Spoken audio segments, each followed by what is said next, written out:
Welcome to Industry Focus, the podcast that dives into a different sector of the stock market each day.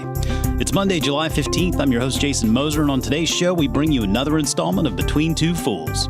Brian Ballard is the co-founder and CEO of Upskill, a company focused on building enterprise software for augmented reality devices. I recently sat down with Brian to talk more about Upskill and where he sees augmented reality taking us in the coming years. I hope you enjoy our conversation. Okay, Brian, first things first. Let's talk a little bit about what Upskill is, because while it may not necessarily be a household name yet, we think it will be, and we can certainly see you're on your way. Tell us a little bit about the company, what it is you do, and why we should be excited about the company in the augmented reality space. So Upskill is a connected worker company. What that means is we're trying to bring information, ideas, better access to data, all the way from your kind of industrial kind of corporate data centers, all the way to the people who are the front line of the workforce. And we do that by not putting information like at the tip of their fingers, but into their field of view using augmented reality as our primary interface. Think of us as upskilling blue collar, new collar workforce roles that are drive almost half of the economy. And traditionally speaking, the current type of digital devices, whether it's computers or mobile phones, laptops, whatever, just have not been the right tool for those jobs when you need to work with your hands on something other than a keyboard. And that's where AR is really a transformative approach to solving problems that have really existed for decades. Yeah, I'm glad you mentioned that phrase field of view. As I was looking through your website and I saw some of the industry research there, it's fascinating to me to think about the fact that, I mean, we've seen smart glasses and Google Glass and whatnot, and that's never seemed like it really took off on the consumer side. But the thing that consumers and investors often don't really see, and I was fascinated to see this, the number behind this ABI research that shows that 42% of U.S.-based industrial companies currently use smart glasses as a part of their workforce. I mean, most people don't really see that from the consumer side. Yeah, I think you're right. A lot of this happens behind the scenes, just as like you don't actually see how the warehouse worker engages with the Amazon delivery you placed. You don't see a lot of the industrial machinery that really happens when you kind of get the end consumer output of this massive industrial production engine that powers the economy. But that's exactly where this technology has incredible outsized impact. It's solving a real problem. It's not just kind of a fun mechanic to play with. It's a tool. Speaking of which, we've talked about some of the challenges perhaps on the consumer side, understanding how it really impacts our lives, not really seeing the day-to-day. What are some of the bigger challenges that you're facing in this space today? What are some of the challenges you've been working to overcome at Upskill as augmented reality becomes more of a known force? Yeah, and the real, I think, heavy lift for a company like us that's on the software side is in this industry 4.0 transformation that's happening. That's not an overnight thing. You don't show up with smart glasses and all of a sudden this takes off. There is a significant amount of complexity in how these large organizations, even small ones to some degree, operate at these incredible efficiencies. And that means you have to plug into these systems without breaking them. And that means there's an operational technology component, there's an information technology component that haven't traditionally collaborated in kind of reinvigorating their own industrial practices. And that's something that's changing right now. I'd say that's probably the single biggest challenge. All of the things that we do at the edge that touch the person. I mean, it's battery life management, it's prescription lenses, it's comfort. Like those are things that in the grand scheme of things are simple problems to solve compared to the complexity of an industry transformation. One of the more enjoyable things for me digging into this space and then helping to bring this service to our members has been learning about all of the different markets where augmented reality is having such a great impact. And I think most people today just think gaming or entertainment, and they don't really think or see augmented reality as having a huge impact beyond those spaces. They don't really think it's a thing yet. But one of the markets I've really enjoyed learning more about is healthcare. And given that, I wonder what are some of the industries that you're most excited about where you feel like augmented reality is having the greatest impact? Yeah, it's the large system manufacturing space has been absolutely fascinating to observe the transformation they're going through. We work a lot with aerospace and defense companies. Oh yeah. Yeah, building things that you might fly in, you might ride in. That could be some of the heavy equipment that's building the building that you live in. It's what we can do for the workforce is transformative, and this is something that. Watching how these systems are brought together is kind of one of the coolest, I guess, take yourself to work days, not take your kid to work day that we get to see. I mean, it's like, it really is, it is pretty cool. And there's a lot of industries that if we can drive value there's a lot more that follow suit as the technology, kind of muscle memory of how you implement this becomes more accessible. The manufacturing is one I'm super passionate about. We're seeing really interesting things happening in kind of the back office side of retail, just as you're moving goods and services. We tend to think about things in three functions: make, move, and maintain across the product lifecycle. And augmented reality can touch each of those kind of human roles. You mentioned retail, and what has been unbelievable to me in such a short period of time. It's just a little simple tool. When you see it on apps like Amazon or Wayfair or even Home Depot's, you can put the item in that room in your house or in your yard or wherever and actually see if it's going to work. Does it fit? Does it look good? I mean, I've actually used that function to buy furniture for our house, and it does work like a charm. I mean, it really is a sales converter. Yeah. If you think about like that as a consumer experience, you could also have a consumer experience using AR to help you then assemble furniture. Like if you did something like IKEA, the world we operate is more like in the IKEA factory. Like, how are they maintaining the machines? How are they doing the QA processes in the production side? But AR is going to bleed into the home life too, both in a kind of a B2C as well as you said, the gaming and kind of brand experience side of things too. Yeah, I'd love to see some of those famous IKEA instructions a little bit easier to follow. I think that's probably a big opportunity there. But speaking of the companies that are using AR, of course, we're an investing company. We're looking for the businesses that we feel like are changing the world and recommending them to our members. What are some of the companies in the space? And these can be private and public, but what are some of the companies that you have your eye on, the ones that you feel like are making such a great impact today, other than Upskill? Because clearly you guys are doing a lot of good stuff, but what are some of the other companies that you pay attention to in the space? Yeah, so in the public space, where there's scuttlebutt about it, obviously Microsoft is a big one right now with what they're doing with HoloLens 2. And again, this is a lot of this is focused on the enterprise or industrial side of it, but that is an incredibly important advancement for the mixed reality market, which is the more immersive wearable side of augmented reality.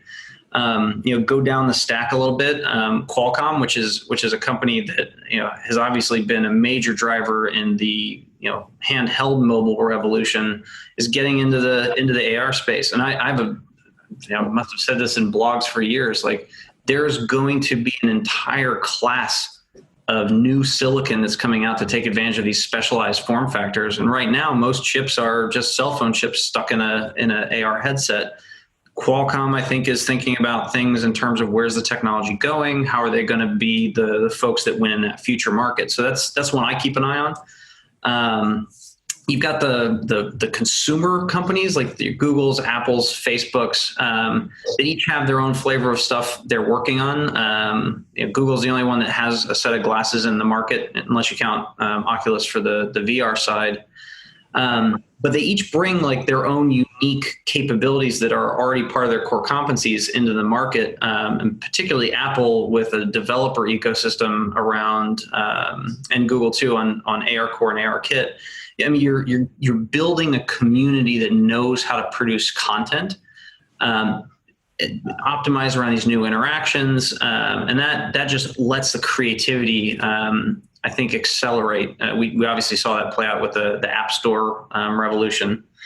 I'll throw a competitor out there, PTC. They're a company that was traditionally known for their CAD design tools. Jim Hepperman had a vision for connecting the entire product lifecycle and saw the same thing we did around how do you do that with the workforce in the moment that they're doing the work.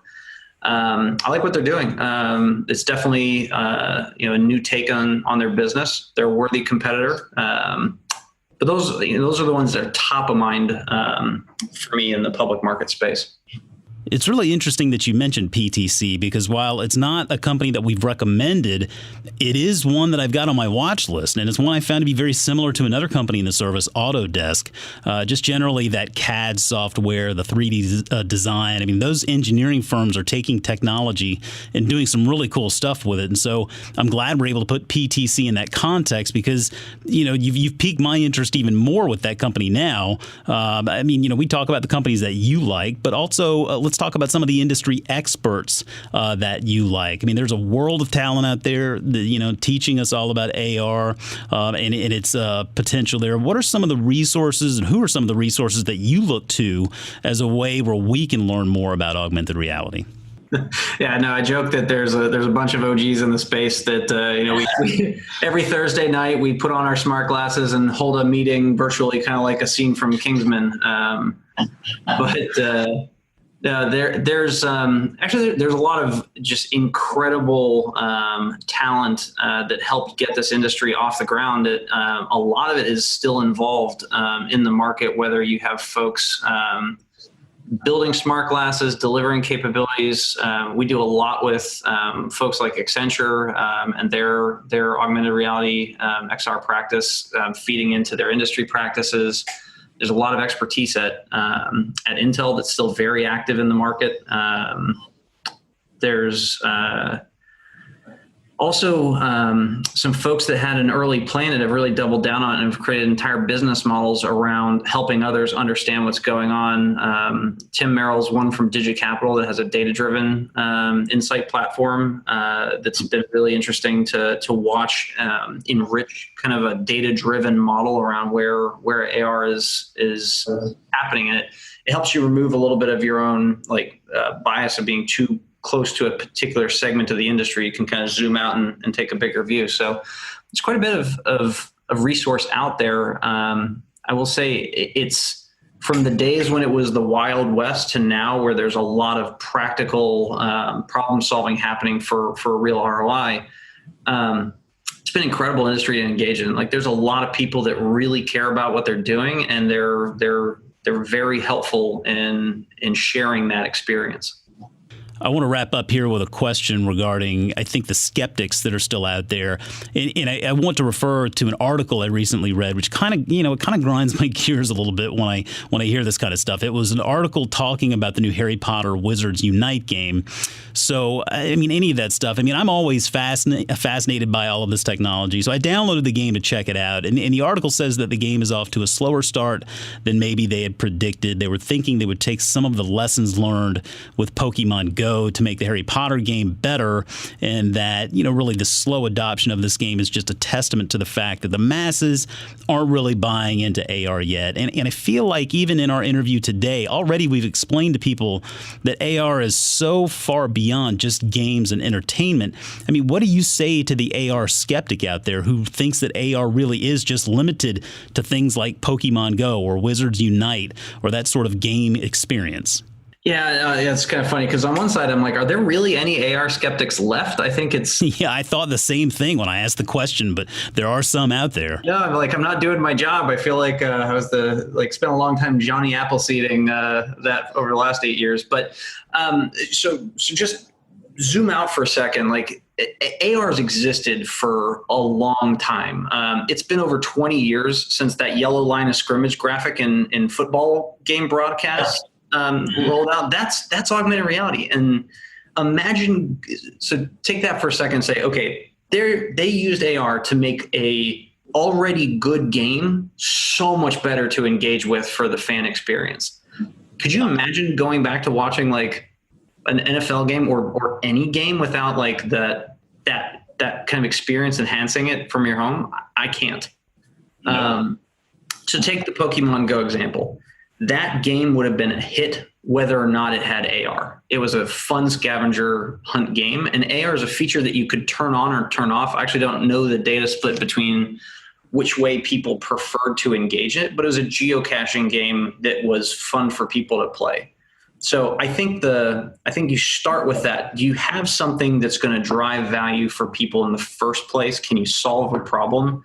And then you need to ask, like, why would AR make that better? So I think you take Pokemon Go. AR wasn't the core experience. But if you apply that back to the football example, it enhanced something that was an incredible engagement mechanism for the people involved. So I really don't hear much of the if anymore. I think it's when, and you apply the when is AR going to take off, and you apply it by domains. So in the enterprise domain, there is real core problems that need to be solved right now around getting data to people. And you look and say, can I do this on a computer? Yes, but it's a terrible experience.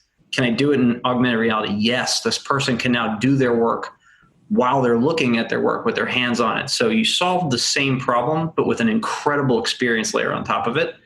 And I think if you look at each domain and the problem sets around it, if AR can solve a problem there in a way that you can't right now, it's just a matter of when it becomes cost effective to do it. So that's the point of view we bring in to wearable ARs, looking at it as, is this new natural interface going to be the driver for change in those industries? But it has to solve a problem first. And that's, we look at that when we do mechanics on a line, like regardless of the industry, like in field service environments, like if they already have a tablet and that works for them and it's the same fix every time, maybe they don't need this real-time info.